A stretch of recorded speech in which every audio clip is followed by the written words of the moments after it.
പത്തനാപുരത്തിന്റെ മണ്ണിൽ അജയൻ എന്ന് കരുതിയ കെ.ബി. ഗണേഷ് കുമാറിന് ഇപ്പോൾ സ്വന്തം തട്ടകത്തിൽ നിന്ന് തന്നെ കനത്ത പ്രഹരമേറ്റിരിക്കുകയാണ്.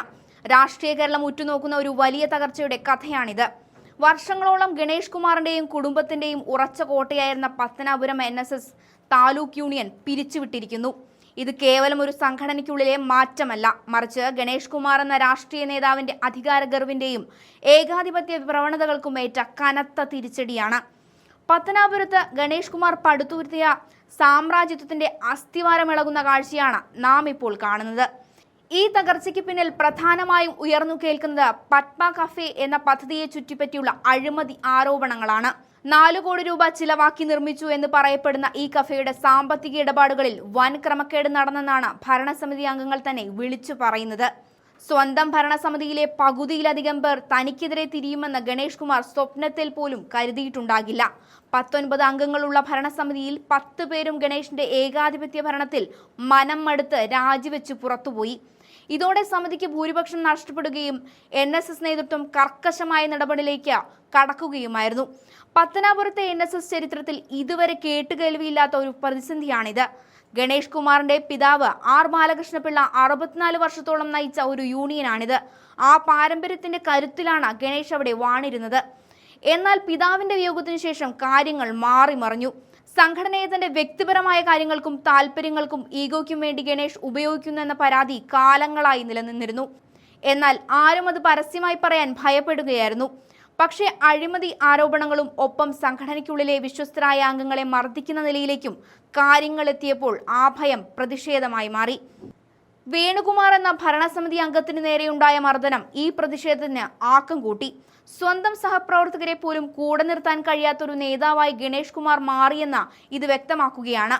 ചങ്ങനാശ്ശേരിയിലെ NSS ആസ്ഥാനത്ത് നേരിട്ടെത്തിയാണ് 10 അംഗങ്ങൾ തങ്ങളുടെ രാജിക്കത്ത് കൈമാറിയത്. G. സുകുമാരൻ നായർ എന്ന ശക്തനായ ജനറൽ സെക്രട്ടറി ഗണേഷിന്റെ ഈ വീഴ്ചയിൽ എന്ത് നിലപാടെടുക്കുമെന്നത് നിർണായകമായിരുന്നു. മുൻപൊക്കെ ഗണേഷിനെ പിന്തുണച്ചിരുന്ന NSS നേതൃത്വം ഇത്തവണ പരാതികൾ ഗൗരവമാണെന്ന് മനസ്സിലാക്കി വിട്ടുവീഴ്ചയില്ലാത്ത നടപടിയാണ് സ്വീകരിച്ചത്. ഇതോടെ ഗണേഷ് കുമാർ എന്ന പ്രസിഡന്റ് സ്ഥാനഭ്രഷ്ടനാക്കപ്പെട്ടു. പകരം ഒരു അഡ്ഹോക് കമ്മിറ്റി ഭരണം ഏറ്റെടുത്തു. ഇത് ഗണേഷിന്റെ രാഷ്ട്രീയ ജീവിതത്തിലെ ഏറ്റവും വലിയ നാണക്കേടുകളിൽ ഒന്നായി മാറുകയാണ്. നിയമസഭാ തെരഞ്ഞെടുപ്പ് പടിവാതിൽക്കൽ നിൽക്കുന്ന ഈ സമയത്ത് പത്തനാപുരത്തെ ഈ തിരിച്ചടി ഗണേഷിനെ സംബന്ധിച്ച് വലിയ വെല്ലുവിളിയാണ്.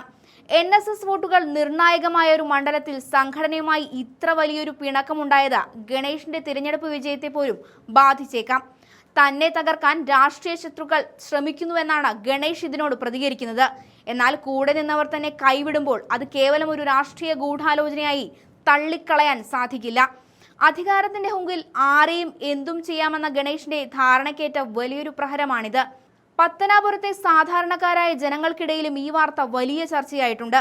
വികസന നായകൻ എന്ന പ്രതിച്ഛായയ്ക്ക് പിന്നിൽ അഴിമതിയുടെയും അടിച്ചമർത്തലിന്റെയും കഥകളുണ്ടോ എന്ന് ജനങ്ങൾ ഇപ്പോഴും സംശയിച്ചുകൊണ്ടിരിക്കുകയാണ്. തന്റെ അച്ഛനുണ്ടാക്കിയതാണ് ഈ യൂണിയൻ എന്ന് ഗണേഷ് അവകാശപ്പെടുമ്പോൾ അത് നിലനിർത്താൻ ആവശ്യമായ വിവേകം അദ്ദേഹം കാണിച്ചില്ല എന്നതാണ് സത്യം. പത്മ കഫേയിലെ കണക്കുകൾ സുതാര്യമല്ലെന്ന ആരോപണം അദ്ദേഹത്തിന്റെ വ്യക്തിശുദ്ധിയെ പോലും ചോദ്യം ചെയ്യുന്നതാണ്. ഈ പ്രതിസന്ധിയിൽ നിന്ന് കരകയറാൻ ഗണേഷിന് ഇനി എളുപ്പമാകില്ല. ചുരുക്കത്തിൽ പത്തനാപുരം താലൂക്ക് യൂണിയൻ പിരിച്ചുവിട്ട നടപടി കെ.ബി. ഗണേഷ് കുമാറിന്റെ അപ്രമാദിത്വത്തിന് അന്ത്യം കുറിക്കുന്ന ഒന്നായി മാറിയിരിക്കുന്നു. അഴിമതിയും ഗുണ്ടാവിളയാട്ടവും ഒരു സംഘടനയ്ക്കുള്ളിലും അനുവദിക്കില്ലെന്ന NSS നേതൃത്വത്തിന്റെ സന്ദേശം വ്യക്തമാണ്.